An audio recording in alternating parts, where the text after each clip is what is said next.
of this election. I am just the representative of the bar, who is truly the winner of this election. I said it. Sinon, c'est ce lundi que les avocats camerounais ont voté les bâtonniers. Aujourd'hui, d'une façon psycho-affective, les avocats viennent nous enseigner l'Ubuntu. L'Ubuntu. Laisser les anglophones compétir. C'est ça le consensus. C'est-à-dire que les francophones devaient, en toute élégance, retirer leur candidature et laisser les candidats anglophones compétir. Non. Non. I am because you are. Que veut dire Ubuntu? D'où vient ce mot Ubuntu? Quelle est la valeur du mot Ubuntu? Par comment les Camerounais peuvent tirer profit de cette philosophie sud-africaine appelée Ubuntu. Bonjour, bienvenue à cet autre rendez-vous sur la politique camerounaise. Nous vous invitons dans cette vidéo à aller nous accompagner dans une école, celle des avocats camerounais, dans un cours intitulé Ubuntu. Sinon, c'est ce lundi que les avocats camerounais ont voté les bâtonniers pendant leur assemblée générale tenue au palais de sport de Yaoundé et qui a vu la victoire de Maître Mba Erimba, un anglophone, c'est-à-dire un avocat d'obédience anglophone. Nous autres, les outsiders, avons très peur depuis samedi lorsque les anglophones ont demandé une disposition non écrite qui consiste à dire que si le président de l'Assemblée est francophone, le bâtonnier doit être anglophone. Nous avons très peur, heureusement, que les avocats, la majorité d'avocats francophones sont finalement entrés dans cette gentleman agreement, comme les anglophones disent, je pense que je prononce bien le mot, à ce code d'honneur. Mais nous étions sensibles à un mot en slogan que le camp de Maître Mba avait lancé. Ubuntu, Ubuntu, Ubuntu, qui est une philosophie sud-africaine fédérateur très important pour nous dans la guerre du Nozo. I do not stand here today as the winner of this election. I am just the representative of the bar, who is truly the winner of this election. Ubuntu. Ubuntu. I said it. Que veut dire Ubuntu? D'où vient ce mot Ubuntu? Quelle est la valeur du mot Ubuntu? Par comment les Camerounais peuvent tirer profit de cette philosophie sud-africaine appelée Ubuntu? Politiquement, comment nous pouvons implémenter Ubuntu au Cameroun? Ubuntu, comme nous le disons, c'est d'abord une sagesse africaine. Car elle est une philosophie incarnée par Nelson Mandela pendant la lutte contre le régime ségrégationniste du sud de son pays.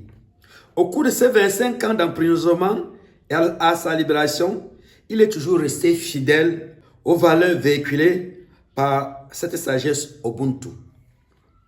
C'est en s'appuyant sur elle qu'avec l'archivette Desmond Tutu, ils ont permis à l'Afrique du Sud de se relever au lendemain de l'apartheid en évitant le bain de sang. Le bain de sang.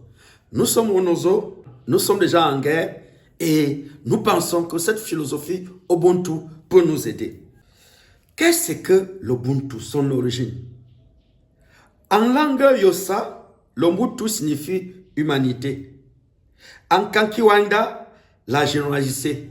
En Swahili, on peut le rapprocher du mot Buni qui signifie inventer, mettre ensemble. C'est un terme présent dans presque toutes les langues d'Afrique du Sud et voisinage.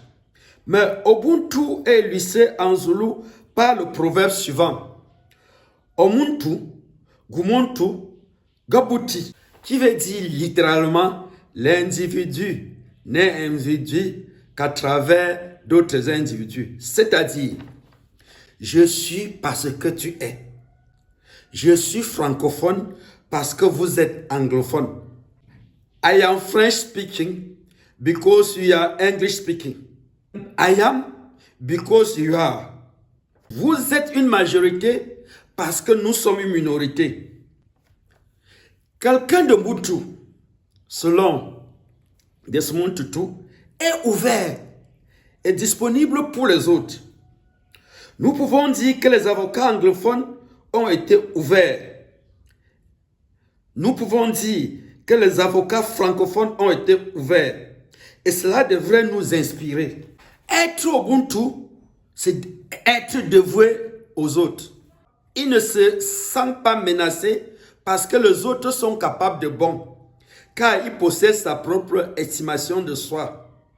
Et cela doit nous inspirer, car c'est sans doute parce que la communauté anglophone s'est sentie menacée que certains ont pris les armes. Ça veut dire quoi au fond? Qu'un nordiste camerounais, Ubuntu, c'est celui qui est sensible aux cris de nos os. Car ce sont les frères de Djongo Foncha, Tandemuna, Chibandele, avec qui Aïdjo a signé les accords de Fumban. Être donc 10 millions de nordistes qui cherchaient l'herbe fraîche de Toudi, c'est bien. Mais être Ubuntu, c'est mieux. Être au pouvoir pendant 40 ans, sans partage, c'est bien pour les intimes. Mais être Ubuntu, c'est savoir que Aïdjo n'était pas sudiste, n'était pas chrétien, n'était pas boulou, n'était pas écan, et a gracieusement remis le pouvoir à Paul Biya. Être Ubuntu, c'est être sensible à la rotation du pouvoir. Ainsi, tel que écrit dans 3 livres au Cameroun.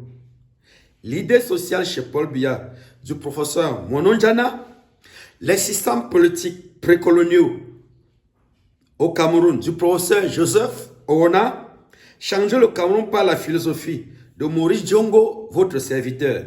Être Ubuntu, c'est de savoir que depuis le mercredi 24 novembre 2021, la plateforme des leaders des politiques engagés pour la réforme consensuelle du système électoral camerounais a déposé ses mémoires contenant une disposition consensuelle sur la création d'un poste de vice-président de la République qui est une piste Ubuntu de la résolution des plus de problèmes politiques au Cameroun.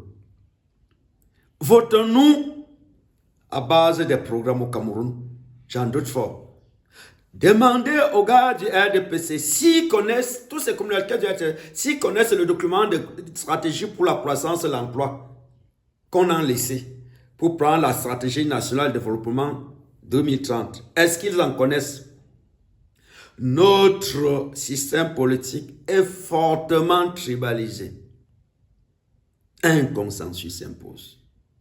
Une minorité, être Ubuntu, c'est comprendre que le triangle national doit être écarté. Nordiste, Ekan, Bamileke et consorts, non. De savoir que, par consensus, quelqu'un d'une minorité peut être président de la République.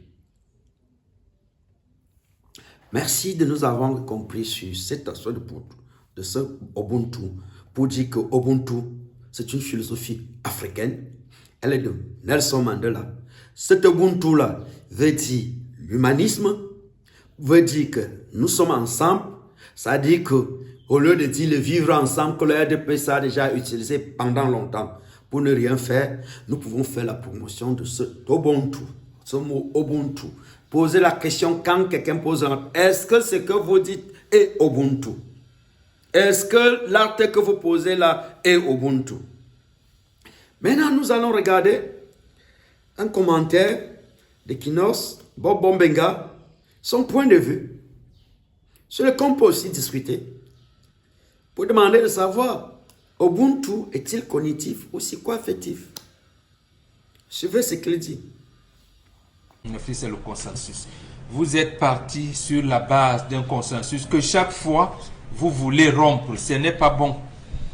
Dès lors qu'ils ont mis le président de l'Assemblée générale, un francophone, devant le consensus, il devrait donc regarder sur la liste des prétendants combien d'anglophones diraient et laisser les anglophones compétir. C'est ça le consensus. C'est-à-dire que les francophones devraient, en toute élégance, retirer leur candidature et laisser les candidats anglophones compétir et choisir entre ces anglophones celui qu'on allait. Voilà comment on parvient au consensus. Voilà comment on se parle en famille.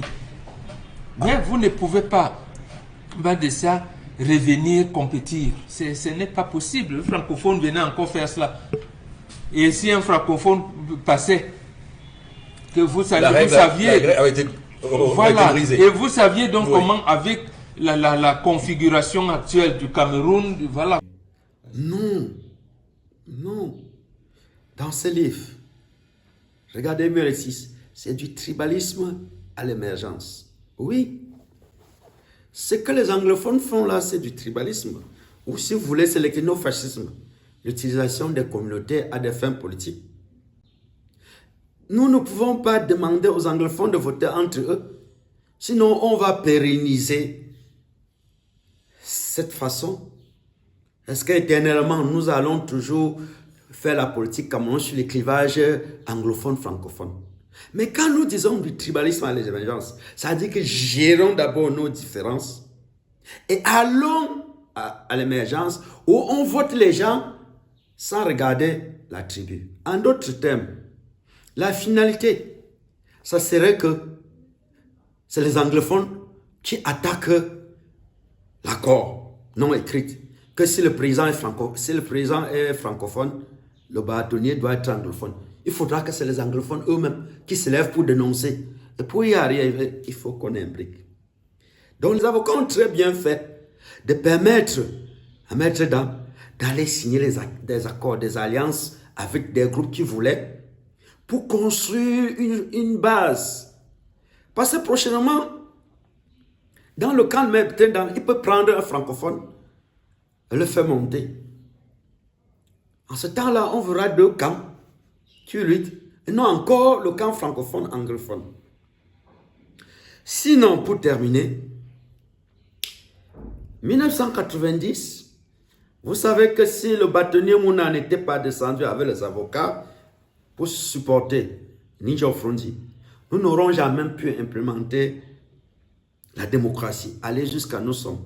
Aujourd'hui, d'une façon psycho-affective, les avocats viennent nous enseigner l'Ubuntu,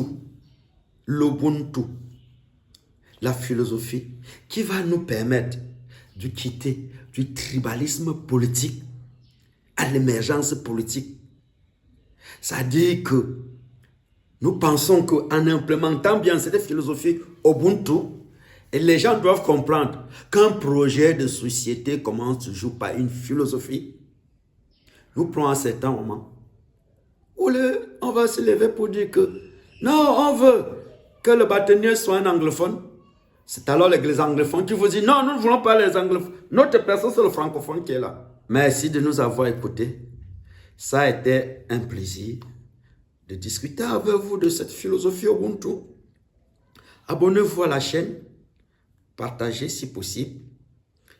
Actionnez sur la cloche pour être notifié de nos prochaines interventions. Ciao, bye bye.